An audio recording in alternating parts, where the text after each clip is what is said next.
mes formations, j'ai beaucoup choisi des sujets qui étaient liés à la santé humaine. Naturellement, je me suis tournée vers l'INSERM, dont c'est la spécialité. Je me considère comme une des chanceuses d'avoir eu le concours, en particulier l'INSERM. C'était vraiment le Graal, quelque part. J'ai une formation en mathématiques appliquées et en mécanique des fluides théoriques. Et le choix qui s'offrait à moi, c'était de travailler dans le domaine de l'aéronautique, de la mécanique des fluides.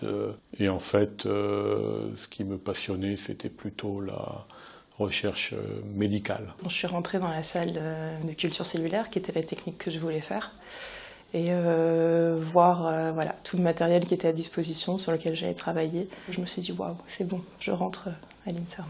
Je suis chercheur, mais je travaille avec des techniciens, des ingénieurs. On travaille beaucoup avec des médecins.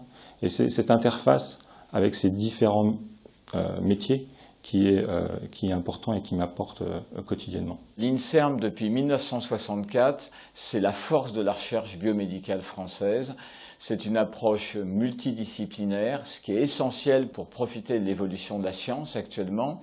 Et c'est une approche sur le moyen long terme. Un institut qui représente la France et qui est internationalement reconnu. C'est une grande maison dans laquelle il y a des personnalités assez extraordinaires qui font à la fois de la recherche et de la clinique, ou s'intéressent à l'homme. J'ai connu l'INSERM en période de croissance, avec des directeurs très dynamiques. C'est une administration, disons, sociale. Moi, j'avais un collège de direction scientifique, de façon à ce que les gens n'aient pas leur secteur de pouvoir. Je pense que quand une décision que je prenais était passée par le crible de l'analyse critique du CODIS, du Collège de direction scientifique, j'étais à peu près sûr qu'elle pouvait passer de façon très forte dans la communauté scientifique. J'ai choisi de rentrer à l'INSERM par un amour immodéré de la liberté. Dès que je suis arrivé, les gens étaient vraiment là pour moi, pour discuter du métier de chercheur, de leur parcours. On sent quand quelqu'un aime ce qu'il fait. Je crois que ce que l'INSERM apporte, c'est l'indépendance. À l'INSERM, on est chercheur et on peut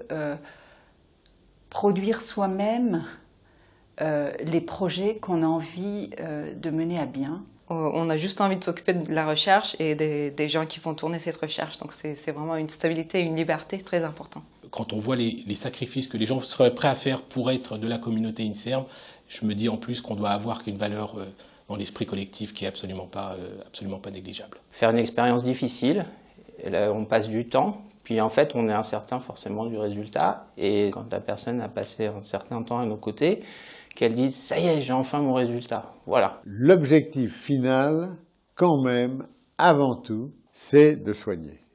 Et de soigner efficacement.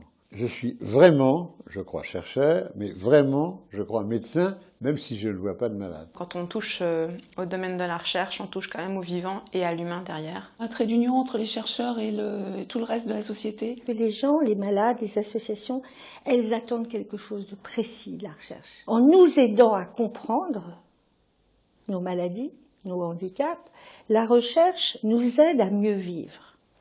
Parce que comprendre, c'est de nouveau d'avoir la liberté par rapport à soi-même. Je pense que le grand apport de l'INSERM a été aussi d'être capable de s'ouvrir beaucoup plus largement, de ne pas avoir une vision confinée, disons, de son objet, de ses objets de recherche. Un chercheur a une capacité d'expertise considérable. Simplement, elle est limitée par sa spécialisation.